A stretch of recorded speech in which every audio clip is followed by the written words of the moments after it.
सरल स्वभाव से आप सबका मन जीत सकते हो। चालाकियाँ हर जगह नहीं चलती। जीवन में असली सफलता कैसे मिलेगी, इस कहानी से समझ सकते हैं। व्यक्ति का सरल स्वभाव उसको वहाँ तक पहुँचा सकता है जहाँ तक जाने के लिए लोग अपनी ज़िंदगी लगा देते हैं। आज की कहानी में आपको पता चलेगा कि सरलता से क्या हासिल कर सकते हैं। चालाकियाँ करने वाले लोगों को अंत में पछताना पड़ता है। ऐसे लोग अपना सम्मान गंवा देते हैं और ऐसे लोगों पर कोई भी व्यक्ति भरोसा नहीं करता। सरल स्वभाव से तो भगवान को भी पाया जा सकता है। सनातन धर्म में इसके अनेकों उदाहरण मौजूद हैं। जैसे भगवान श्री कृष्ण को सरल स्वभाव से भजने वाली मीरा, भगवान श्री राम जी का इंतज़ार करने वाली सबरी, जिन्होंने भगवान श्री राम जी को अपने झूठे बेर तक खिला दिए, ये सोचकर कि कहीं ये बेर भगवान को खट्टे न लगे। ये सब सरल स्वभाव के कारण ही संभव है।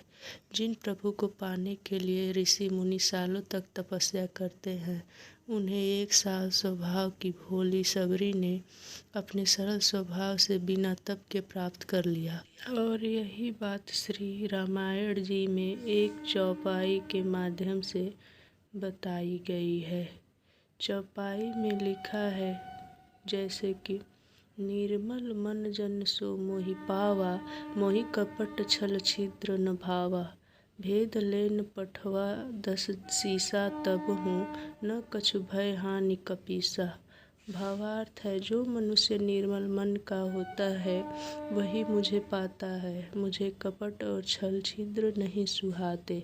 यदि उसे रावण ने भेद लेने को भेजा है, तब भी हे सुग्रीव, अपने को कुछ भी भय या हानि नहीं है। एक गुरु से ज्ञान वही विद्यार्थी ले पाता है जो सरलता का भाव रखता है। और जो व्यक्ति ज़्यादा चालाकी बताता है, ज़्यादा होशियार बनता है, वह ज़्यादा कुछ हासिल नहीं कर पाता।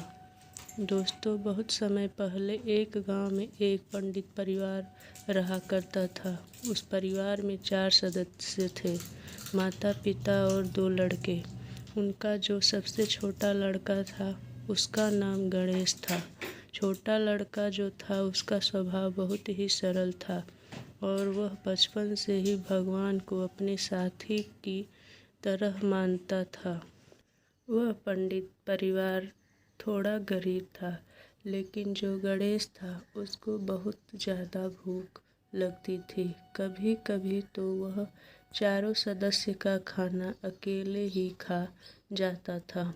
उसके घर वाले उससे बहुत परेशान हो गए कि ये इतना खाना क्यों खाता है और इसे इतनी भूख क्यों लगती है।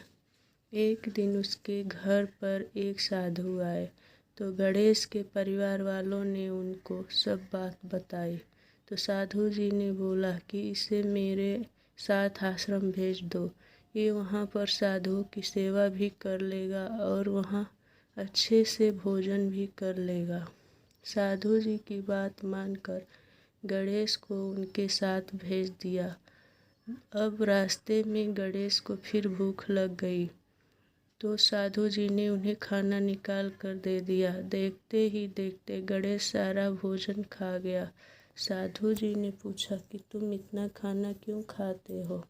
तो वह बोलता है कि मुझे नहीं पता, जब तक मेरा पेट नहीं भरता तब तक मैं खाता रहता हूँ। साधु जी वहाँ से फिर आश्रम के लिए निकलते हैं और कुछ दूर चलने के बाद वह दोनों आश्रम पहुँच जाते हैं। आश्रम में गणेश को खाना बनाने के लिए रख लिया गया और वह सबसे बाद में खाना खाता। ऐसे ही कई दिन निकल गए। एक दिन साधु जी ने गणेश से बोला कि आज खाना नहीं बनेगा। तो गणेश हैरानी से पूछता है क्यों?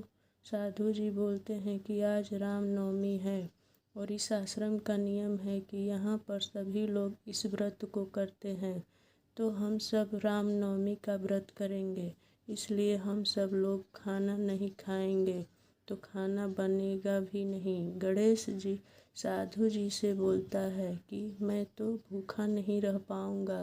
तो साधु जी उससे बोलते हैं कि एक काम करो, आश्रम से कुछ ही दूर एक नदी है, उसके पास जाकर तुम खाना बनाना और भगवान श्री राम जी को भोग लगाना और भोग लगाकर फिर तुम भी खाना खा लेना। गणेश खाने बनाने का सामान बांध कर ले जाता है और नदी के पास जाकर नहा धोकर खाना बनाकर रेडी हो जाता है। गणेश को बहुत तेज भूख लगने लगती है।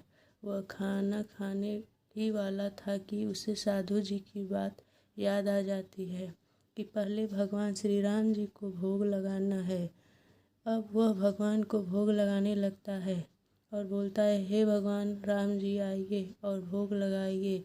बहुत समय निकल गया लेकिन भगवान नहीं आए, तो वह और सरल भाव के साथ बुलाने लगा।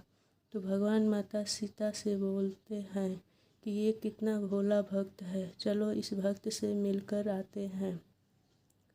गणेश भगवान श्री राम जी और माता सीता को देखकर सोचता है कि मैंने तो सिर्फ भगवान श्री राम जी को बुलाया था, लेकिन ये माता सीता को भी लेकर आ गए और मैंने खाना तो सिर्फ 2 लोगों का ही बनाया है। अब गणेश भगवान से बोलता है कि आप भोग लगाइए, तो भगवान इस सरल भाव को देखकर प्रसन्न हो जाते हैं और पूरा भोजन खा जाते हैं और गणेश को आशीर्वाद देकर चले जाते हैं। गणेश को खाने के लिए कुछ नहीं बचता, तो वह भूखा ही रह जाता है और जब शाम को आश्रम पहुंचता है तो साधु जी उससे पूछते हैं कि तुमने खाना खा लिया? तो गणेश बोलता है कि कहाँ से खा लिया, भगवान जी आए थे माता सीता जी के साथ, पूरा खाना खा गए। तो साधु जी चौंक जाते हैं कि ऐसा थोड़ी होता है। साधु जी को लगा कि ये और खाना खाने के चक्कर में झूठ बोल रहा है।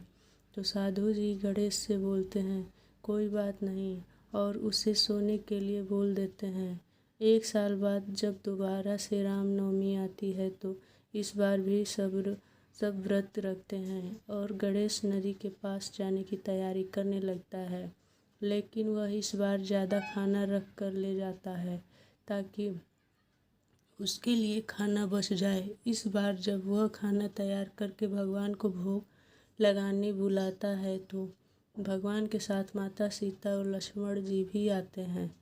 अब गणेश का दिमाग खराब हो जाता है क्योंकि गणेश ने खाना 3 ही लोगों का बनाया होता है। भगवान पूरा खाना खा के चले जाते हैं। गणेश फिर से भूखा रह जाता है। जब वो आश्रम पहुंचता है तो फिर साधु जी पूछते हैं कि भोजन हो गए? तो गणेश कहता है कि इस बार भगवान माता सीता के साथ लक्ष्मण को भी लेकर आए थे, फिर मेरे लिए खाना नहीं बचा। तो साधु जी सोचते हैं कि ऐसा कैसे हो सकता है, आज तक हमने भगवान को देखा तक नहीं और ये बोल रहा है कि भगवान सामने बैठकर खाना खा गए।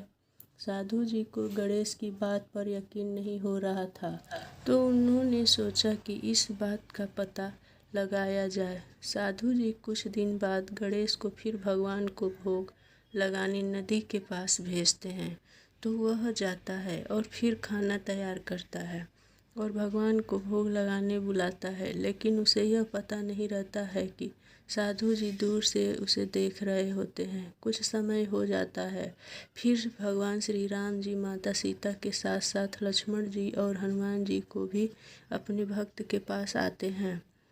इस बार गणेश ने 3 लोगों के लिए खाना बनाया था, लेकिन वह हनुमान जी को और साथ लेकर आ जाते हैं। तो गणेश भगवान श्री राम जी से बोलता है कि भगवान आप पहले ही बता दिया करो कि किस को साथ लेकर आओगे।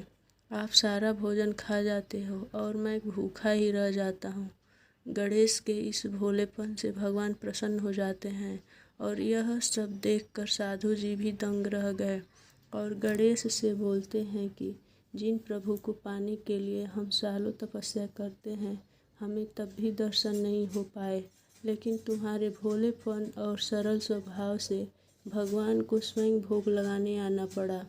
जिस प्रकार गणेश ने भगवान श्री राम जी को बुलाने के लिए लगातार प्रयास किया और जब तक वह नहीं आए तब तक लगातार प्रयास करता रहा, लेकिन भगवान को साक्षात भोग लगाने के लिए बुला ही लिया।